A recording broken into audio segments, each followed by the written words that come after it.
네, 다음은 글로벌 마켓 브리핑으로 이어가 보겠습니다.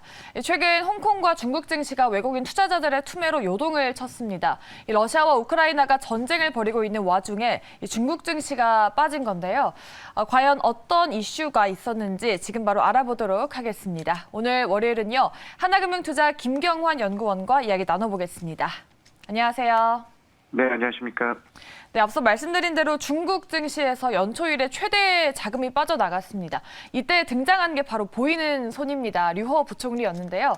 과연 금융안정 발전 위해서 어떤 이야기가 나왔는지 짚어주시죠. 일단은 오늘 4월 이제 첫 주 거래일은 월요일, 화요일 청명절 연휴로 이제 중국과 홍콩은 쉰다는 점 말씀을 좀 드립니다. 홍콩은 화요일 날 휴장하게 되고요. 오늘 중국 본토 증시는 휴장입니다. 일단 3월 달에 정말 어떻게 보면 중국은 지옥을 좀 갔다 왔다고 볼 수 있을 것 같은데요. 방금 말씀하신 류호 부총리가 얘기한 어떤 금융시장 안정화 대책이 나왔던 3월 16일 전과 후로 뚜렷하게 좀 많이 나눠지는 것 같습니다. 전반부인 3월 초반부터 중순까지는 어떻게 보면 중국과 홍콩이 마치 러시아처럼 외국인이 극심한 이탈을 좀 보였고요. 결국에 저희가 이제 좀 돌이켜서 생각을 해보면 중순까지의 이 괴멸식 하락 이런 것들은 결과적으로 중국에서 이제 역글로벌화라고 얘기하는 탈글로벌화 상황에서 미중 간의 금융 디커플링이 발생할 경우에 얼마나 충격이 큰지를 좀 맛보기로 보여준 사례라고 보여집니다.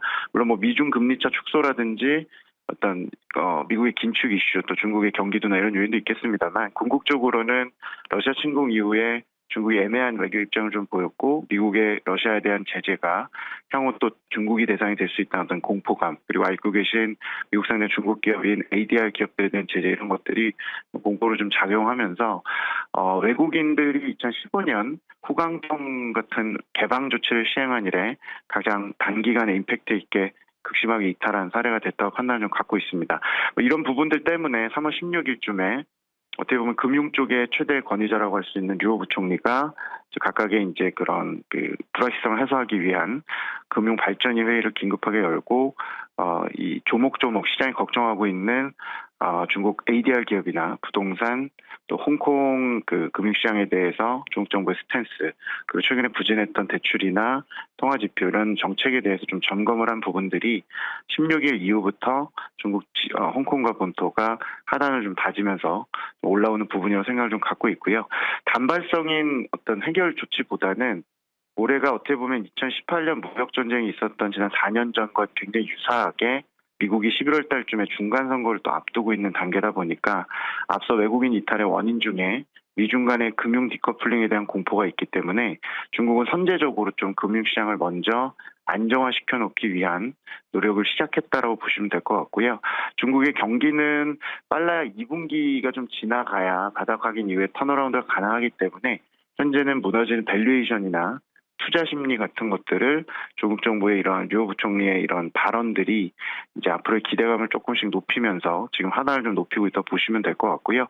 지난 주말에 미상장 중국 ADR 기업들의 상폐 논란을 좀 잠재울 수 있는 중국의 좀 전진적인 조치들, 또 최근에 부동산 관련된 신용 위험을 낮추는 조치들, 또 통화 정책도 3월에 좀 다시 반등할 걸로 보는 기대감들이 최근에 그런 정책들의 약속들이 좀 반영될 수 있는 흐름들이 이번 주 그리고 다음 주에 좀 있을 걸로 생각을 좀 갖고 있습니다.